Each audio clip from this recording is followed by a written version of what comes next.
Hello, all my fellow veterans out there. Thank you for your service to our country. Hey, I wanted to put together this quick video before I forget. I was just talking to one of my neighbors who's a Vietnam era vet. He was in the Marines for 2 years, and also he retired out of the Air National Guard after serving in the Marines. Now, what I want to mention and encourage is that you stay in the military part-time. If you just got out of the military full-time, whichever branch, and maybe you want to try a different branch. I was in 3 branches. If you watch my military video, you know that I was in the Air Force, Air National Guard, Army National Guard, and the Naval Reserves. Okay, so I can tell you, out of the 3, I was too old for the Marine Reserves. I tried, but their age cutoff was like 29. The other branches don't have an age cutoff if you're prior military service. So I came out of the Air Force full-time and went into the Air National Guard, then into the Army National Guard because I was doing an Army ROTC program through one of the Penn State campuses I attended, and then did Naval Reserves as my last stint, which ended in 2003. Anyway, and I was honorably discharged from all those branches. But anyway, I'm just telling you that you can jump from branch to branch. If you're coming out of any of the branches, don't stop.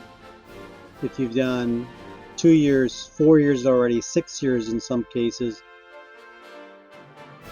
keep going. Join the National Guard or Reserve. It's only 1 weekend a month and 2 weeks of training every year. That's it. I wish someone would have told me to stay in after 12 years because I only had 8 more years to retire, and that's why I'm doing this video.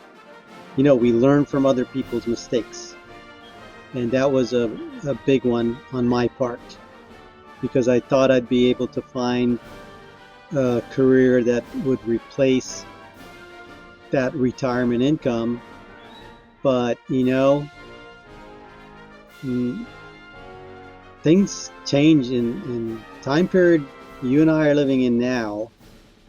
Things change. We don't have the pension plans that our grandparents had. We have, in order to retire comfortably, you have to save that money yourself. Very few companies are left that will actually give you a pension. Now it's about you, the employees, saving the money for your retirement. So anyway, one of the benefits from retiring out of the National Guard, for instance, is after 20 years, you qualify for a retirement pension.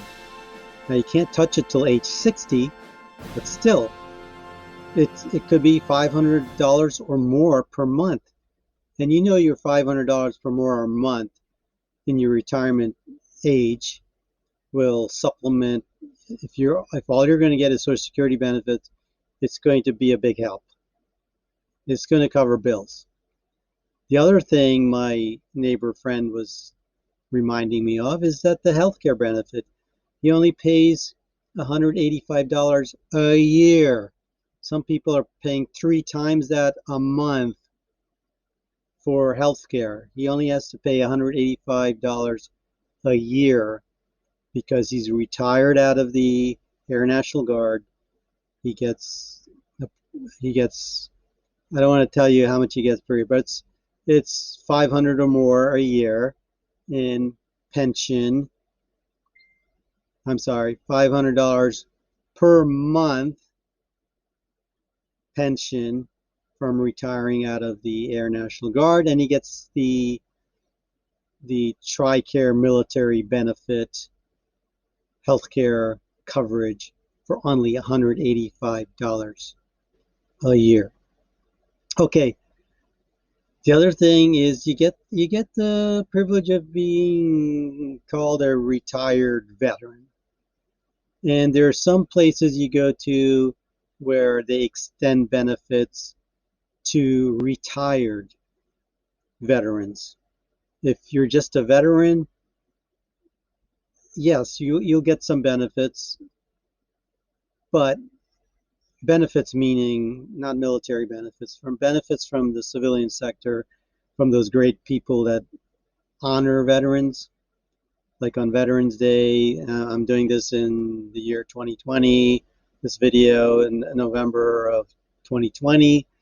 And on Veterans Day, some restaurants give veterans free meals. You may get a veterans discount on things. And you have to ask for it sometimes. Ask them, do you have a veterans discount? And some places are more than willing to give you a discount if you're a veteran. So, as a retired veteran, though, you'll get an ID card that says retired, and you be able to go onto a military base again and use their PX or use their base exchange or things on the military base that you can't find or get in civilian life. Remember in my military video, you can watch it if you want. It's mainly for people who haven't gone into the military yet. But remember, if you were on a base that had like 3 swimming pools, like I was on an Air Force base that had 3 swimming pools, a bowling alley, it had a huge softball, baseball field, a soccer field. It had at least 1 or 2 golf courses, library, etc., etc. So, if you have that retired military status, you can get back on those bases and use those facilities. But the main thing is that you get a pension if you retire after 20 years out of the National Guard or reserves. You get a pension starting at age 60, and then you get that health care benefit. Okay. So if you're just getting out of the military full time, think about going back in and serving in the National Guard or reserves. And that that 20 years goes by really quick. I made the mistake of not finishing the 8 years I had left. But don't you make that mistake, because you're still young. When you retire, you're still going to be young. You're still going to have your other career, your other civilian career. That stays intact. You're only serving 1 weekend a month. And then 2 weeks of annual training. So that's it. And you're still guaranteed your civilian job. It's actually against the law for your civilian employer to cut off your job because you're serving part-time in the military. So you have your protection there for your civilian employment. All right?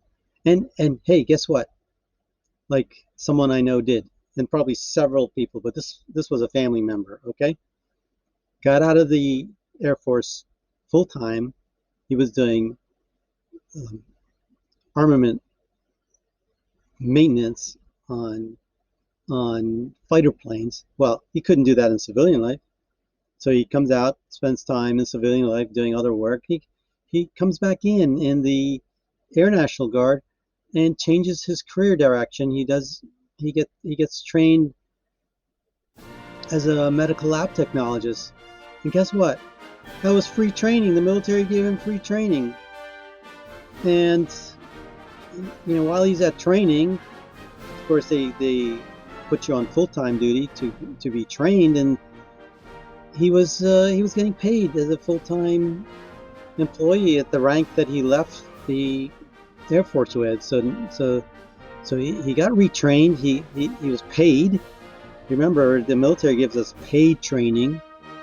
And then he comes out and he finds a civilian job in the private sector with that training, earning six-figure incomes without a degree. Without a degree. And talking about degrees, he found an online accredited school that's military friendly, that gave him college credit for all his training in the military, medical lab training, and he was able to get a degree in that line of work.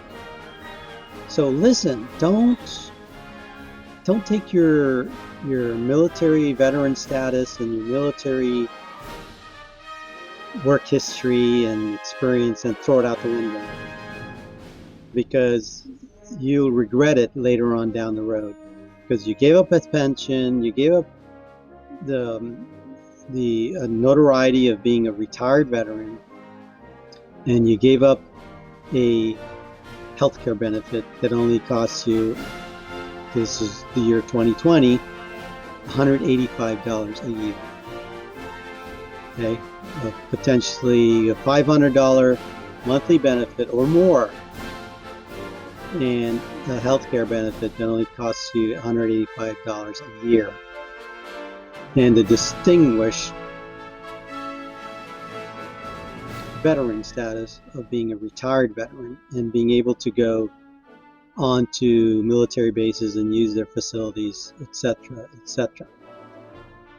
So remember, just like what I lastly mentioned and gave you an example of, you can go back in part-time military and retrain into another career and come back out in the civilian life, or while you're still doing your work in the military part-time, because it's only 1 week in a month, you now are able to redirect into a new career. Fully paid training by the military into a new career. Can't beat that. So think about it and give it some serious thought, and stay with it. Just stay with it. I wish someone would have told me to do that. I only had 8 more years to retire. I kick myself all the time for not staying in. Now I'm 60 years old. It's too late. Okay? So don't you make that mistake, veteran. Thank you for your service. Keep going. There's a lot of benefits ahead of you.